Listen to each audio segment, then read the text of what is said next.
সব্যসাচীর বিরুদ্ধে পুলিশের চার্জশিট, গ্রেফতারি ৫৬ দিনের মধ্যে চার্জশিট। বারাসাত আদালতে পুলিশের চার্জশিট। ৮ই জুন তোলাবাজির অভিযোগে ধৃত সব্যসাচী দত্ত। কথা বলবো, অনুপ রয়েছেন সঙ্গে। অনুপ, তোলাবাজি মামলায় সব্যসাচী দত্ত তাকে ইতিমধ্যে যেমন গ্রেপ্তার করা হয়েছিল, পরবর্তী ক্ষেত্রে তার যে ঘনিষ্ঠ ব্যবসায়ী বিদ্যুৎ গাঙ্গুলি তাকেও গ্রেপ্তার করা হয়েছিল এবং সেই গ্রেপ্তারের পরবর্তী ক্ষেত্রে একাধিক মামলা তার বিরুদ্ধে যেমন রুজু করা হচ্ছে তোলাবাজির মামলা, এবং সেক্ষেত্রে দেখা গেল ৫৬ দিনের মধ্যে বিধাননগর উত্তর থানার পুলিশ তারা কিন্তু বারাসাত আদালতে সব্যসাচী দত্তের বিরুদ্ধে কিন্তু চার্জশিট জমা করা হলো।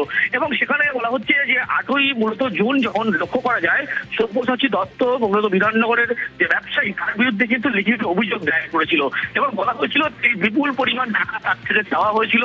এবং এই তোলাবাজির মামলায় তখন গ্রেপ্তার করা হয়, তার পরবর্তীতে একাধিক ব্যক্তি তার নামে অভিযোগ দায়ের করেছিলেন। পরবর্তী ক্ষেত্রে ৫৬ দিনের মাথায় বিধাননগর উত্তর থানার পুলিশ তৃণমূল নেতা সব্যসাচী দত্ত তার বিরুদ্ধে বারাসাত আদালতে চার্জশিট জমা করলো এবং চার্জশিটে একাধিক তথ্য উল্লেখ করা হয়েছে। তার যে বাড়িতে বিপুল পরিমাণ যে সোনা উদ্ধার থেকে শুরু করে তার বান্ধবীর বাড়ি থেকে যে সোনা উদ্ধারের গোটা ঘটনা, সেই পাশাপাশি দেখা গেল এবং সব্যসাচী দত্ত মামলায় একাধিক সম্পত্তির হদিশ মিলেছিল, সেই সম্পর্কে তথ্য চার্জশিটে উল্লেখ করা হয়েছে বলা হচ্ছে। এবং আজকেই সব্যসাচী দত্ত এই মামলার কিন্তু বাজেয়াপ্ত করা হয়েছিল, যে একটি মামলা রয়েছে সেই মামলাটা শুনানি রয়েছে। অর্থাৎ বলা যায় সব্যসাচী দত্ত মামলায় ৫৬ দিনের মধ্যে বিধাননগর পুলিশের থেকে চার্জশিট দেওয়া হলো বারাসাত।